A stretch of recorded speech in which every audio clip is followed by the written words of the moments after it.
the more you shift how you see, the more you'll uncover who you are. This is Perspective with Corey Katuna. Okay, hello everybody. Welcome back to the Perspective podcast. I'm Corey Katuna, and for those of you who don't know, my approach with this podcast is just to take it one episode at a time, to be super transparent. I'm new to podcasting, and I don't want to sort of over prepare or over perfectionate this thing, because it's very in my nature to sort of prepare to the extent that I procrastinate or avoid what I really want to do. And what I really want to do is get it into this flow with you guys and to be podcasting and to actually be doing this. It's one thing, actually, my mom told me this. She got it from someone else, but she said, writers write. So you can think that you're a writer, but if you don't write, you're not a writer. And that is my approach with this podcasting. I want to be sharing. I want to be speaking. I want to be in constant communication with you guys, with these topics. I want to be sharing the stuff that I'm learning. I'm surrounded by some of the wisest people I've ever met. And it almost feels like if I'm not sharing this stuff, I'm like hoarding it. Like I'm learning so much, I'm growing so much, I'm having conversations daily that are honestly podcast worthy conversations. And I know everybody says that, and everybody thinks that everybody should be on a podcast. Everybody wants a podcast. Everybody and their mom is podcasting these days. But often what I feel in some of these conversations and with some of the people that I work with is just, it's like, damn, this is inspiring. This is self-transcendent. This is generous. This is next level. And it has felt like hoarding. It has felt like almost like an unfair, almost like unfair privacy. Like more people deserve to be welcomed into some of this amazing, I guess you could say, inner work, interpersonal work, transformation, development, service to others, like refinement, just cool refinement of what it means to be yourself, live your best life, be of service to others, reach your potential, live your calling.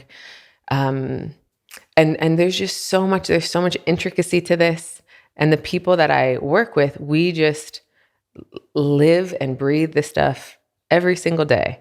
Whenever we're together, whenever we're apart, we're on calls, our projects are devoted to this. So really the work of self-realization, which is another word for enlightenment, the path of that and the discovery of that, and also the path of self-actualization, which is another word for empowerment, like reaching your potential, being your best self, being the version of you that you can sort of sense and feel and is right there and it's possible. But for whatever reason, like procrastination or perfectionism or avoidance or fear or whatever, you don't seize that opportunity.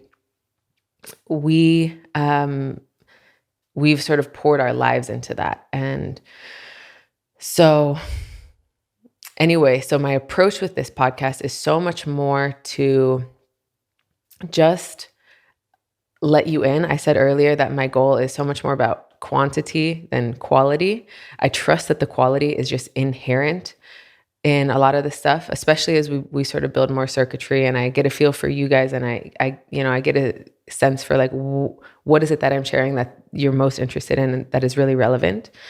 But my approach is not to sort of position myself at the outset like some sort of spiritual expert or any type of expert necessarily. I do a lot of coaching. I run a mentorship with women with my business partner, Romee. I've been working with Bentinho, Massaro, and his team of amazing people for years. So, in some ways we're more well-versed in this stuff than almost anyone, but I wouldn't call myself an expert necessarily. It depends, it depends on in what territory. If we're having a group dialogue and, we're really trying to get to the bottom of something, and there's hidden agendas in the mix, or ulterior motives, or there's some, some sort of strange interpersonal dynamic, there's some aggression over here, or some undermining happening over here, I feel like an expert, especially if I'm with a few of my teammates who are also super comfortable in those situations, really figuring out like what's throwing off the potential of this trajectory and how can we fix it. But my point is, none of us are therapists. I'm not a therapist. I'm not, I went to normal university.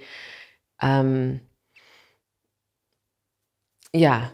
So I guess I just don't want to come on here and sort of position myself like some sort of, I don't know. And I guess the reason I want to say this is because so many people do. I watch a lot of podcasts, and so many people sort of do position themselves, whether they're just a yoga teacher or whatever it is. They position themselves like some sort of expert. And then I find myself like I'm in this mode of constantly being a little critical of what they're saying, or like a little like, wait, where did you get that information? Or like, have you cited your sources? And what I want to sort of do preemptively with you guys is like, I'm not doing research. I don't even know the scientific method. The stuff that I'm sharing with you, all like my petri dish is my direct experience. Where I'm learning, where I'm working from, it's just my life. The coaching that I do, the people that I work with, the teaching that I do, the learning that I do from other teachers, that's what I'm sharing. So the only thing I really wish to convey is utility. Like what works, what is useful, what has worked for me, and how did it work? And then what has worked for other people that I've seen or that I've worked with, and how did it work, and how can it work for you? So I think I'll come back to this point a few times over the course, especially in the beginning of this podcast, because I think I'll say things that feel like law of the universe, or like, and I just want to let you know the whole realm that I'm working in is like relative usefulness. So take it or leave it. The stuff that I say, take it or leave it. If it's helpful for you, if it's interesting, if it's relevant, you don't take it as truth. I don't think most of you will be tempted to do that, but I also want to just give you permission. Like, I'm not claiming to know scientific truths or like ultimate laws of the universe, absolute truths. That is what I'm interested in a way. That we'll start getting into like God, absolute self topics if we go too far here, because absolute truth, I think, transcends science and transcends the material world and cause and effect and proof. But again, I guess I want to leave the ball in your court that the best way to sort of get the most out of what I'm sharing is just to take it or leave it. Like the stuff that feels useful for you, that immediately is like, oh, I can apply that, rings true. That's immediately going to help this situation. That'll help me with public speaking. That'll help with my relationships, whatever. Try it. Just try it. Like have that sort of attitude that like, I'm not giving you truth and you have to like usurp your existing approach with my new approach. That is the truth. It's just, if it's useful, amazing. If it's not, ignore it. If I say something that's like, just bothers you or is just feels counterproductive, just ignore it. Like let it go, or give me feedback. But no need to, I guess just no need to grapple with that. And I think this is also sort of the sign of, well, maybe it's not necessary. I was going to say it's the sign of a like hungry, sincere student is somebody who can just be like, I want this, you know what you're looking for, and you can kind of take the bites that work. But it's also just the way that I have learned. So I've really taken this approach where I sort of am constantly filtering for the merit. I'm like looking for where is the merit. So I can be at a workshop.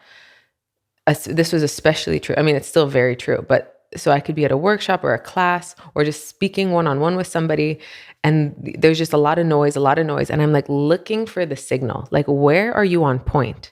Where is that thing that I can use? Where is your higher self speaking to my higher self, or where's your subconscious speaking to my subconscious? And can I notice that? Like it has like a spark, or it just resonates with my intuition. Like something is like, ding, something there, something there, something there. And I've come to see those as clues, like little breadcrumbs, like clues. This is a little piece of guidance for my path, for my unique evolution, my development, my becoming. So when I hear one of these clues, and it can be anywhere. I mean, it's one of the reasons I love podcasts so much. But man, it can be in like sci-fi books. It can be in conversations with kids. It can be by yourself walking, doing a hike. These clues come everywhere. They can come from anywhere.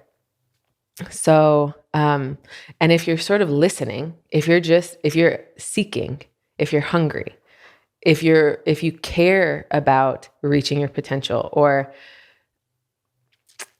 basically, I don't know, reaching potential has always been kind of a mixed bag for me, because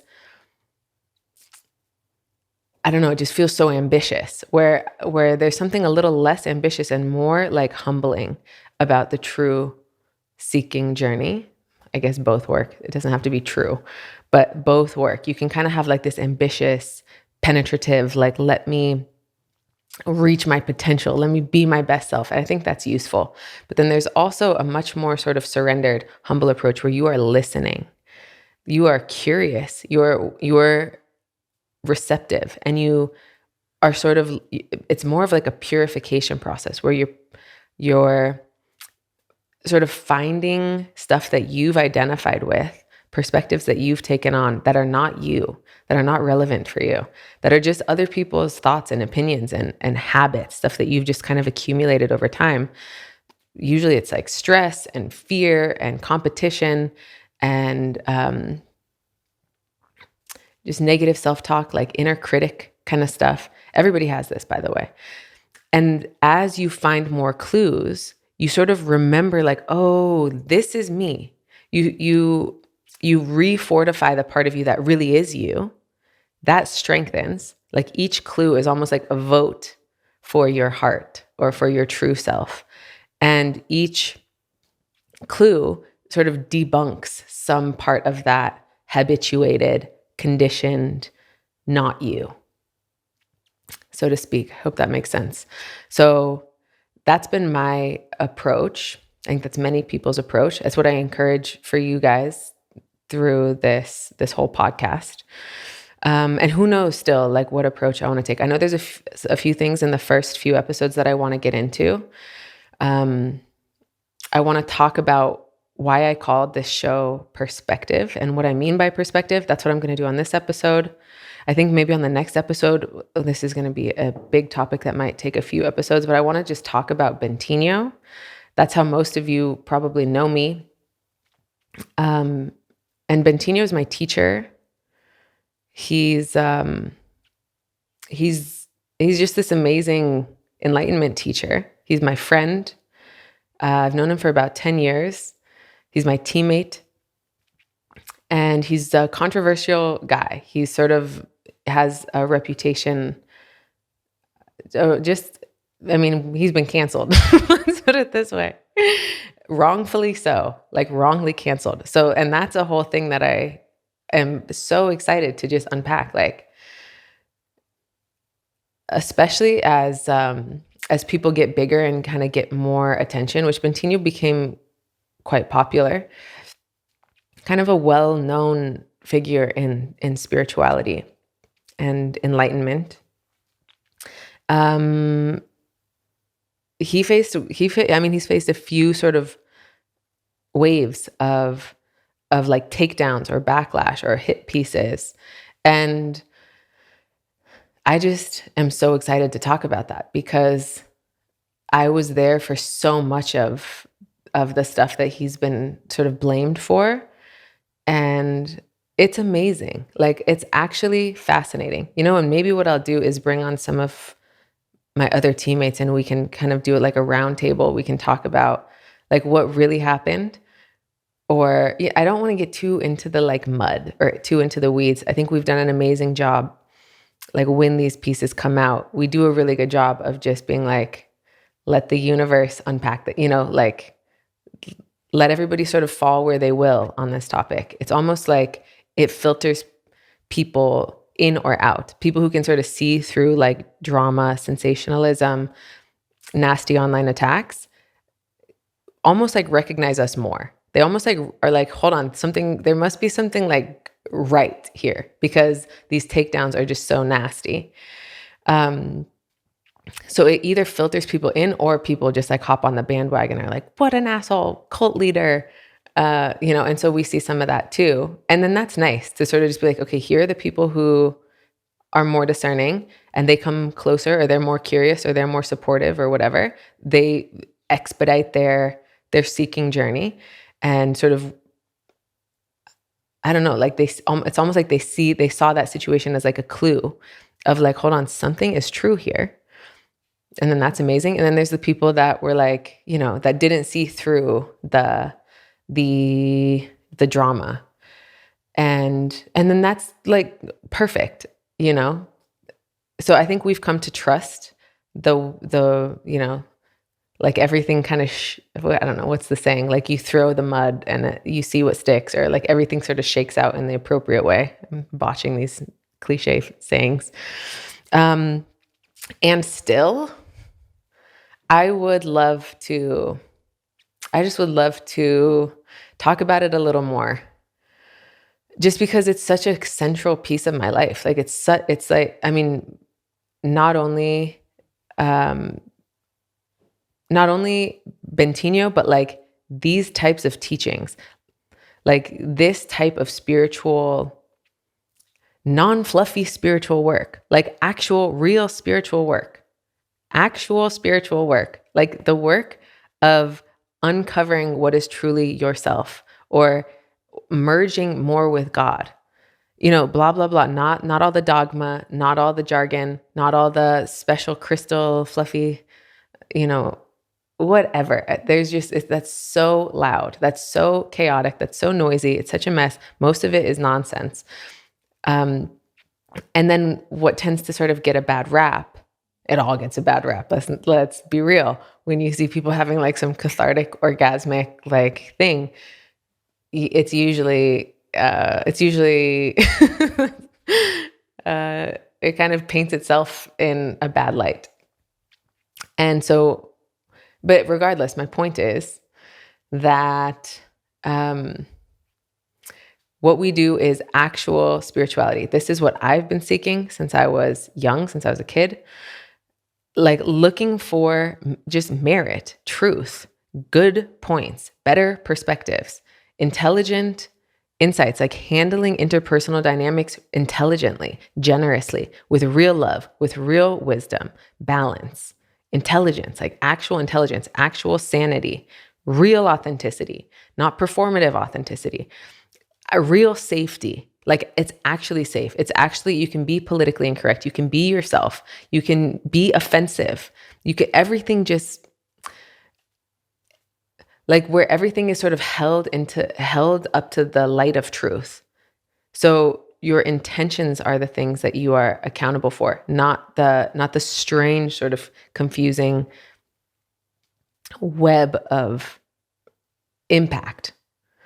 So I don't know if this is super coherent. You might have to bear with me sometimes when I go on these, but it'll make sense over time, and I'll get better at podcasting over time too. I'll get better at these speeches. What I was saying though is that what we do is real spirituality, and I want to, I guess I just want to like give this more voice out in the world, like actual transformational, merit-based, awakening-based spirituality. And when I say spirituality, I really mean remembering what you are, like the remembering, the recognition of what is real, what is true, what is timeless, what has always been there. And it includes religion, it includes God, it includes science, it includes atheism. It's like the one most undeniable thing, and how from there, from the perspective of what you really are, of what is really true, you will find that everything is included perfectly, like seamlessly. There's true understanding there. There's true intelligence there. And I think it's what everybody's seeking. I think it's why religion exists. It's why, it's what we're seeking. It's what, even if you're just chasing money, even if you're just chasing girls, even if you're just chasing status, even if you're just, working so that you can get to the weekend, all of these things, if you ask like why, because what will happen when you get to the weekend, or what will happen when you have money, or what will happen when you have girls, what will you have then? And then maybe it's like, I can relax, or I'll have some peace, or, I'll just feel important. I'll feel loved, or whatever it is. And then you ask, okay, like, and then what will that give you? And what you ultimately get to is these absolute questions. It's this absolute, it's spirituality. It's the self, or God, or unity, remembrance of what is truly real, and no longer falling for all the conditioned mental stuff that was added onto you, all this fluff, all this noise. So that's the intention. That's one of the intentions of the podcast. And I think that helps explain why I've called it perspective, because it's not just that I want to share my perspective. That's not why I called it the Perspective Podcast. It's because there is two reasons actually. One, because there is an ultimate perspective. There is an ultimate perspective. There's all the little perspectives, of course. There's my perspective, your perspective, the billions, infinite perspectives out there. The perspective of that ant, the perspective of that bird. So there are infinite perspectives, but there is one ultimate perspective. And everything with consciousness can sort of this is simplistic, but you can turn your eyes around 180 degrees, look back at the thing that's looking through your body, the thing that's looking through your eyes. You can reconnect to that source, or that sort of vantage point. And if you trace it back far enough, and it takes some patience and it takes some concentration, you can find the root of your perspective. That is the exact same root of perspective that I have, that your neighbor has. Everybody can trace their sort of relative perspective back to one shared absolute perspective. And that's amazing. That's incredible. You probably know this if you've done psychedelics, or, or if you've gone deep in meditation. I don't do psychedelics, by the way. I've tried. I did DMT once. It was crazy. But you probably have some sort of context for this, or you maybe have read about it. I think, it's so almost like every religion, every spiritual modality, it all comes back to the same thing, which we'll find the more we talk, the more you kind of get into this stuff, the more you pay attention to teachers like Eckhart Tolle and Muji, or even like Alan Watts, or even like Duncan Trussell talks about some of this. But especially Bentinho, I'm biased, I'm sure, because I know him so well and I've been through so much with him. But Bentinho, in my opinion, is the most comprehensive teacher that there is, including everything of the path. So, I mean, I just think he's the best teacher in the world. Just my opinion. Take it or leave it. But if if you follow any of these teachers, you start to get a sense like, okay, we're all talking about the same thing. They're all pointing me back in the same direction. All paths lead to Rome. So the first reason I called podcast perspective is because there is an absolute perspective. And ultimately, that's where I'm going. Ultimately, that's where you're going. I'd love to expedite all of our journey via this podcast, and just strengthen our recognition of that absolute perspective. It's a big goal, and it's a beautiful goal. It's such a worthwhile goal. It's like close to my heart. It's what I want to do with this podcast. And we'll do all kinds of relative stuff too, but I think we'll just keep coming back to like the perspective. And then the other reason I've called this podcast perspective is a more relative thing that's really close to, or really like, this is how I've learned, which is evaluating better and worse perspectives for me. So I kind of talked about this in the beginning of this episode, but like this like weighing game, or this like navigation, where some things, okay, how do I talk about this? So some things are just more true. Some perspectives are more true. And I don't necessarily mean to say more scientifically true, although maybe that's debatable. But some perspectives are more aligned with my path. Why don't we just say that? So, and you know this from experience. This is like 101.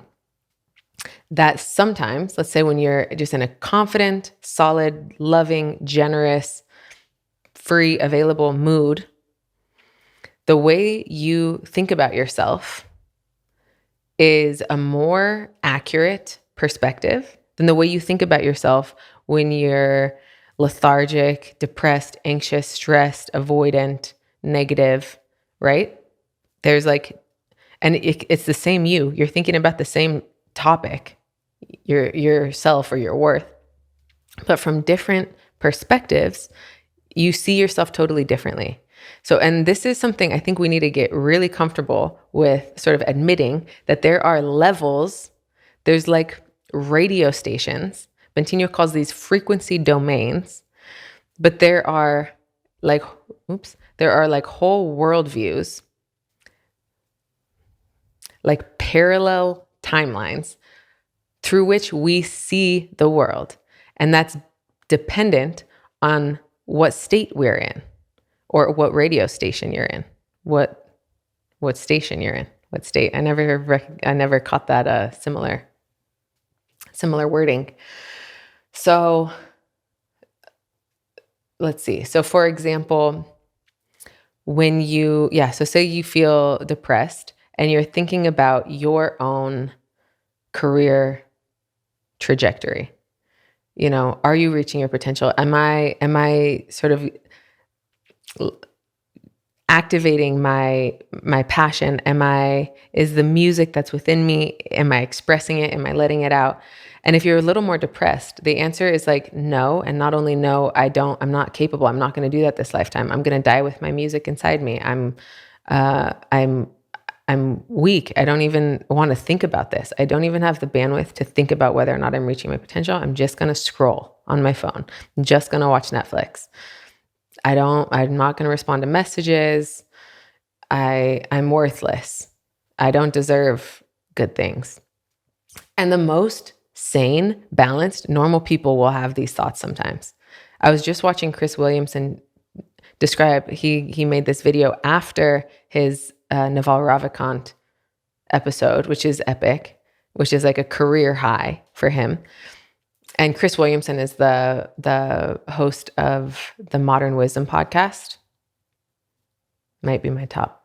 It's definitely top 3. But it's one of my favorite podcasts. And he made this video where he described how in the same week that he's having his like career high of his episode with Naval Ravikant, and he was on Joe Rogan's podcast, getting hosted on Joe Rogan's podcast. and a few other things, he was simultaneously having these like super horrible, sort of self-critical inner monologues. And he was just being so hard on himself and so down on himself, despite being at the peak of his career. And I just think that's so, it's like, let's like look at that, let's actually unpack that, because you can have like he's sane. And from my evaluation, this is like a balanced, sane, successful, solid guy. And he's having the full range of, he's like, it's like schizophrenic a little. It's like delusional. It's wrong. Like the truth is, I'm doing great. I'm doing great. And even more true than that is no thought whatsoever, but we can get there later. Just peaceful bliss is even more true. But let's say a relatively true inner monologue to be having would just be like, oh, this is amazing. I'm doing great. I'm so grateful. Love this. And yet he's having thoughts like, oh, fuck, I handled this so bad. I don't know. Maybe this is the peak for me. It's, I don't even know what thoughts he was having. I don't think he shared the thoughts themselves, but just like, I can't live up to my potential. Like I don't know, I'm a failure in some ways, or I'm losing my touch, or he's having these delusional thoughts.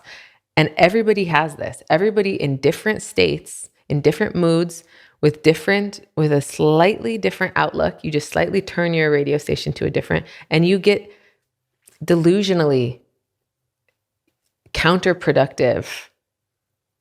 You get a delusionally counterproductive outlook. Like the whole outlook is tainted. The way you see other people, the way you see yourself, the way you see anything, working out, your body, your future, your past. It changes. Like you're in a parallel version of yourself. You're in a different timeline. And then as you bring your radio station back up to a higher perspective, or a more neutral, or a more sort of self-transcendent perspective, you get more accurate seeing. Your perspective is more accurate. So, and this is a long-winded way to summarize what was one of the most important understandings of my journey, my evolution, sort of the start of my evolution when I first met Bentinho. Actually, he's who I heard this from. The emotional guidance system.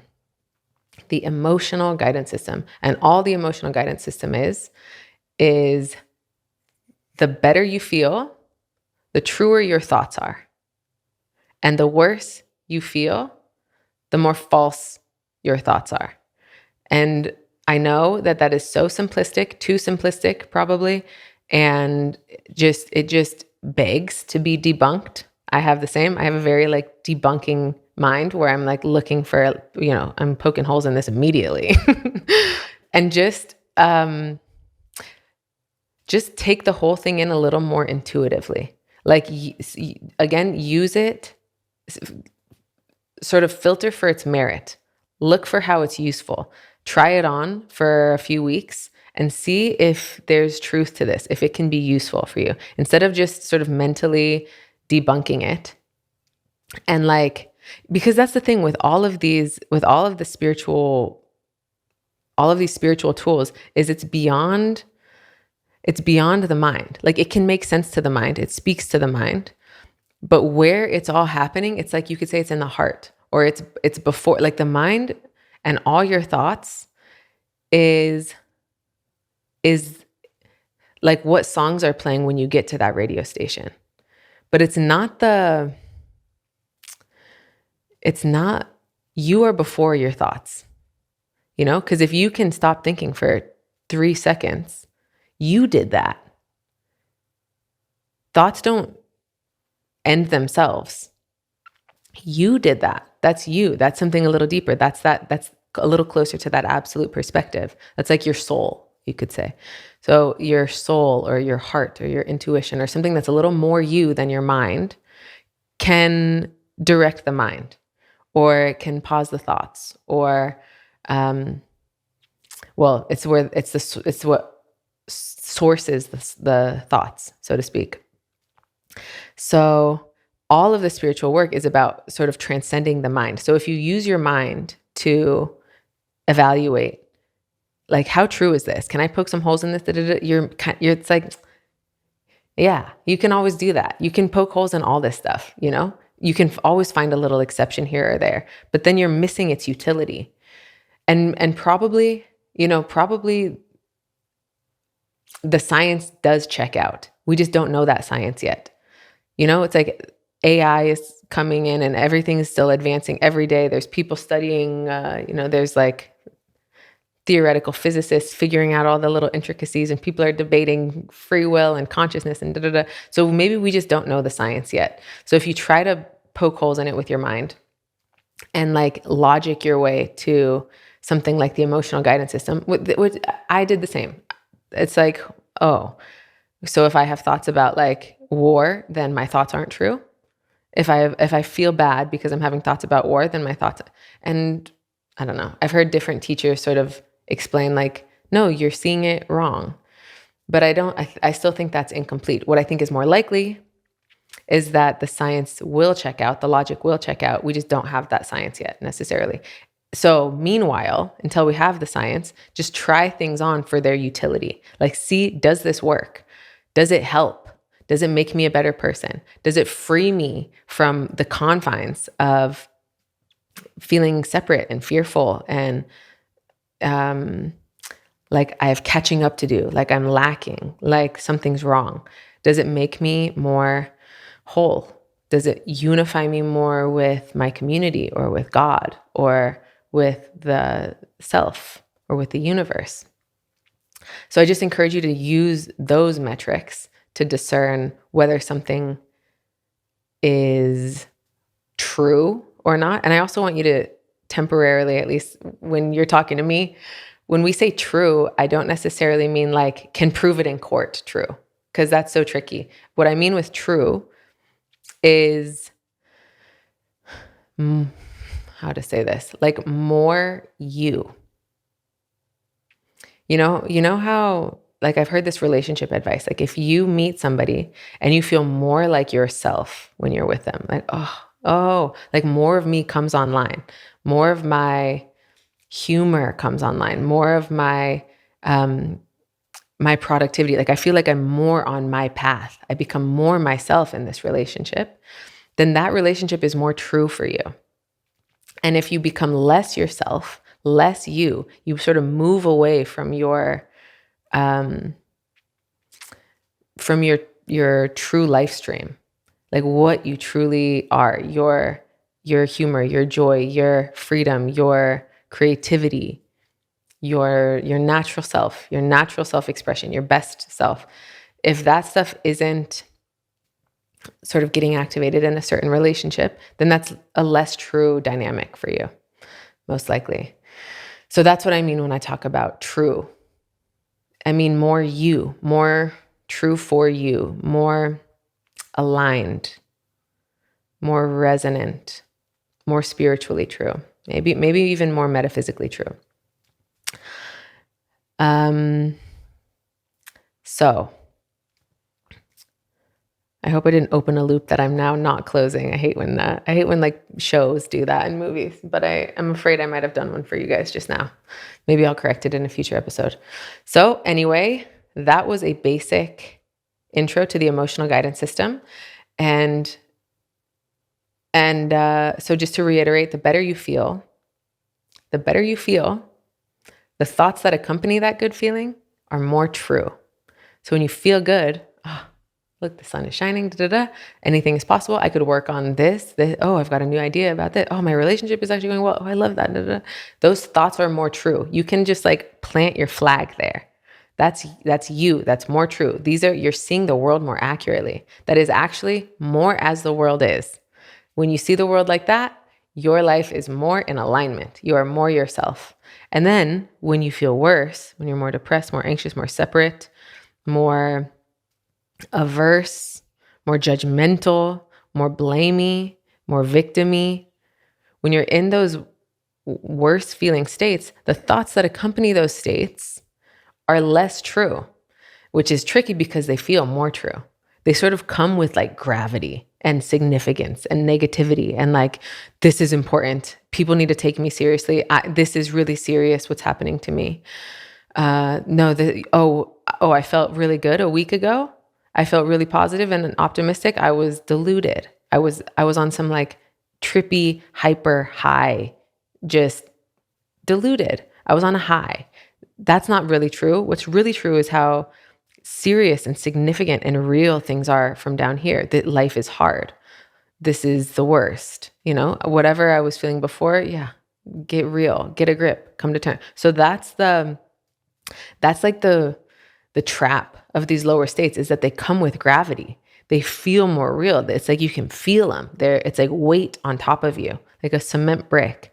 And then when you feel better, you're not even thinking about what truer, what's more true, what's more false, you can hardly relate to how you felt before. That's how it is. You know this from experience. When you're feeling good and you're just like playing basketball with your friends, you're on the phone with your grandma, you're whatever it is, and you're just feeling good and you're feeling bright and like light is beaming out of your eyes and you're available and you're sort of you're on the front edge of your seat. You're not like in this like kind of having catching up to do.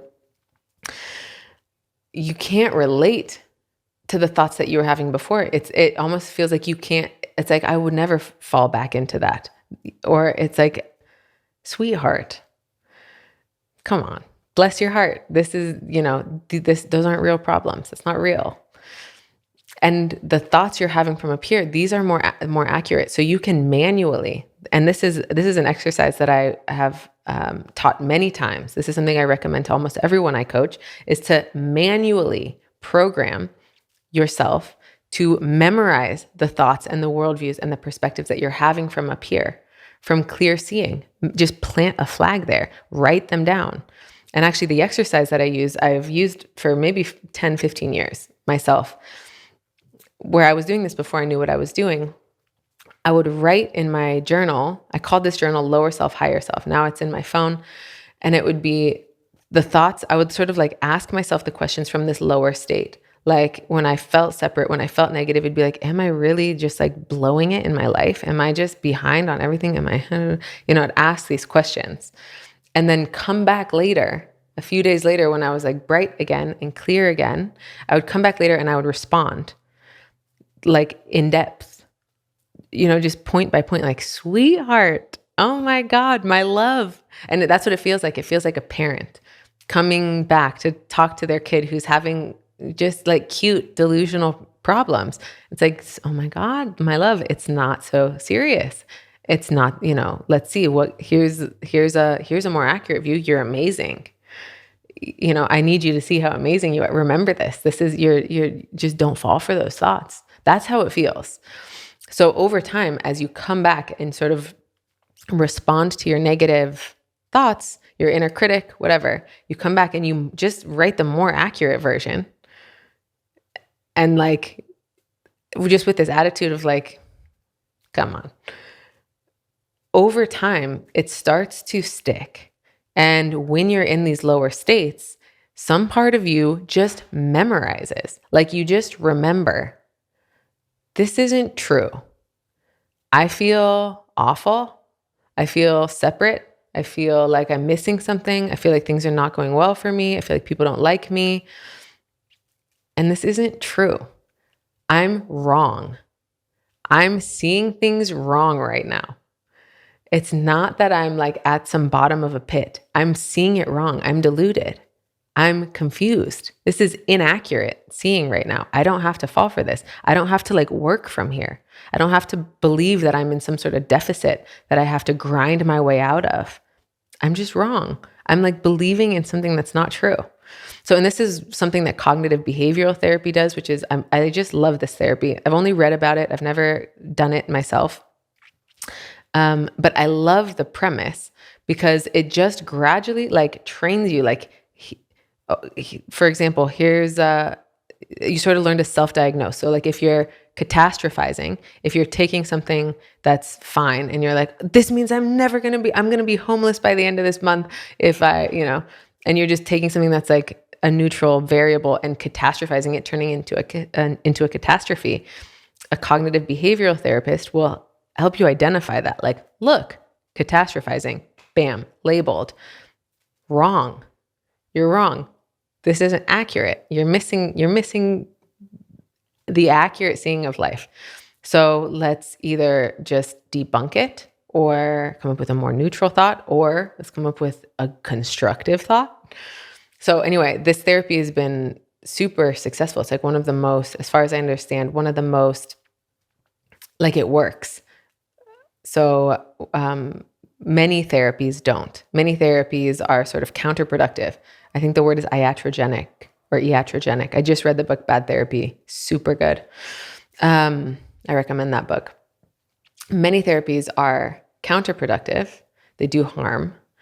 Cognitive behavioral therapy, she also mentions this in the book, is one of the few therapies that's just consistently proven to be constructive. And it's because it puts the reins back in the client's hands.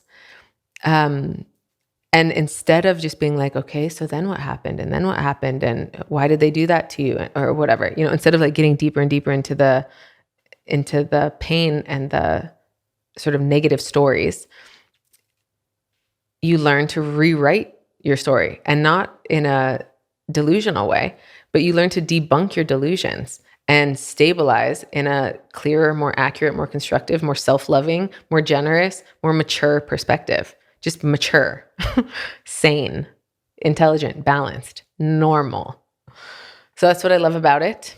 It's also what I love about the work that I do. It's also what I love about the people that I work with. It's like those frequencies: normal, sane, mature, balanced, intelligent, real, actually works, not fluffy, esoteric, I feel it in my, no. And also not this big wave of like this whole victim thing. I think we are going to have to do an episode on the whole victim thing. So, okay, I think this has been a good, did I cover everything I wanted to say? Okay, so I started by saying there were the two reasons that I called this perspective. Oh yeah, okay. Let me just wrap up the perspective point. So now that you get the emotional guidance system, and I recommend doing this lower self, higher self exercise, the more you understand the mechanics of perspective, like which level am I in? Am I in my lower self? Am I in my higher self? Am I just like down in the dumps, like seeing the world through this lens? Could I see it through a better lens? Like, this has been my work. This has been since I've been a kid. I'm telling you, I started this exercise when I was super young, 15, 14. Like searching for the better perspective. Like, who has a better perspective also? Even if I can't find it in myself right now, is there some author? Is there some speaker? Is there somebody that has a better perspective than me on what I'm dealing with? And this is what most of us do. If you want to have a breakthrough, if you want to sort of rise above if you want to learn, you're looking for better perspectives. And I think this has always been like, when I do find a better perspective than the one that I have, and it lands and I get it and I can enter that perspective, I think there's no greater gift. Like, a better perspective is the best thing somebody can give somebody else. And I don't mean a more like, I don't know, because all kinds of perspectives are contagious. So sometimes we will call something that's like a more righteous perspective a better perspective, and that's not what I mean. I specifically mean closer to your true self. A closer to your true self perspective is the greatest gift. Being more righteous, feeling more separate, feeling more antagonistic is not a gift.